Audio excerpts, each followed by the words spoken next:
Hi everybody, Rad Mom here. Welcome back to the garden here on a hot afternoon in sunny Tennessee. I'm just popping in real quick to readdress what I tried to say the other day. I was not feeling my best on Wednesday, and 1,000 apologies for that. I don't get sick very often, but when I do, watch out. But the little thought that I had, and I think this is an original thought, I don't think I've seen this anywhere else, quite this way, anyway. Of course, the point has been made that the transgender diagnosis is based on nothing but words and feelings. But it really struck me just how much that sets it apart from every other diagnosis on the planet. Every other diagnosis in all of medicine.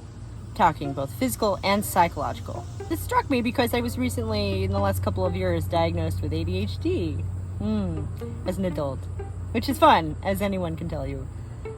But one of the things that really hit me about that was that none of the literature about that did they address the emotional effects of it. The mental effects of ADHD are pretty well known to a lot of people at this point. But it affects your emotions in a similar way, sort of. It's a similar sort of chaotic effect. It's great. They actually took this out of the last edition of the DSM, the diagnostic manual that we use here in the States, because emotional states are not observable to the clinician. You see, they don't want to be diagnosing people based on self-reporting because that's not measurable and repeatable and observable and, all that stuff. You can't test for it. Because psychology is trying really, really hard to be taken seriously right now. A lot of their sort of tentpole studies in the last few years have suddenly been exposed as unrepeatable. Things that we have built our entire modern understanding of the human mind on are just falling apart under scrutiny. One after another after another. So they took this out of ADHD, even though it would have been helpful to yours truly. They didn't ask me. Because it's not measurable by the clinician, okay? Because they're trying very, very hard to be taken seriously as a materially relevant discipline. Lately the whole serotonin thing with the antidepressants, how serotonin is not the driver behind depression. Yeah, that was the latest big blow for them, I think. Psychology is trying very hard to follow the medical model to look like a very serious discipline. Psychiatry, psychology, there's two sides of the same coin. The reason that this isolates transgender from everything else, every other diagnosis in the world, transgender as a diagnosis relies on self-reported feelings because there is no observable basis for it. The distress is the only thing that's observable because there has to be something observable, because otherwise what the fuck are they diagnosing? You go in for a checkup maybe, and I suppose maybe you might not know something is wrong, but again, your doctor's probably not going to look you up and down and go, my goodness, I think you might have transgender.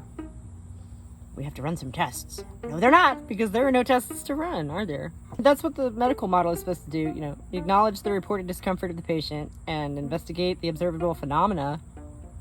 That's why they've invented all those imaging machines that we have now, the fancy stuff. Watch people's brains work in real time. Why in the hell would they want to do that if there were no need for observable phenomena in diagnostics? Seems like a lot of trouble to go to. And then they have to go and match whatever they observe to literature, which is a collection of research on observable and repeatable phenomena. That's how it works. That's how medicine works. They will half-heartedly attempt to cite research. The biggest study I've ever heard of was like 300 participants. Tiny, tiny stuff.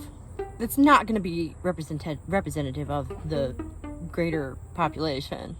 Just by its definition. That's just not how statistics work.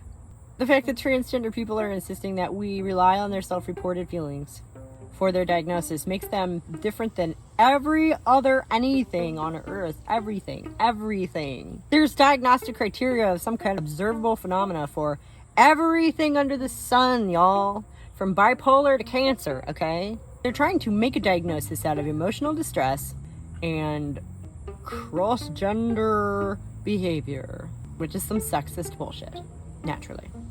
This is not a diagnosis. This is not anything to be diagnosing good. This is not a thing. Because you don't just observe the distress and have the patient come in and tell you, well, it's because I think I have this. They're going to look at you and say, okay, well, we need to run some tests. They don't just take your word for it, for anything. Not your shrink, not your therapist, not your GP, not your oncologist, nobody.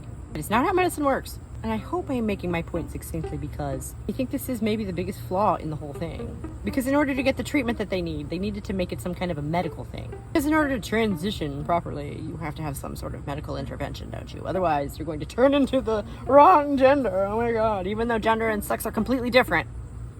We have to stop puberty, even though gender and sex are completely different. I'm not sorry. It's not a thing. And those of us who understand this need to begin insisting in succinct, straightforward terms. No one is transgender. No one is born in the wrong body. It is not a thing. It cannot be the only diagnosis in the world with no observable material phenomena attached to it, with no tests that you can no psychological battery that you can possibly run. And gender dysphoria is a normal part of growing up. I firmly believe this. Pathologizing normal angst is not a good idea. That's how you take a bad thing and make it worse. Let's not do that. Please. I think that was pretty much what I had. They made what ended up being my diagnosis less helpful to me by taking out any emotional component, any feelings component, any of that stuff. Any self-reported component. And that's just ADHD. You know, the worst thing they're going to do to me for that is give me drugs.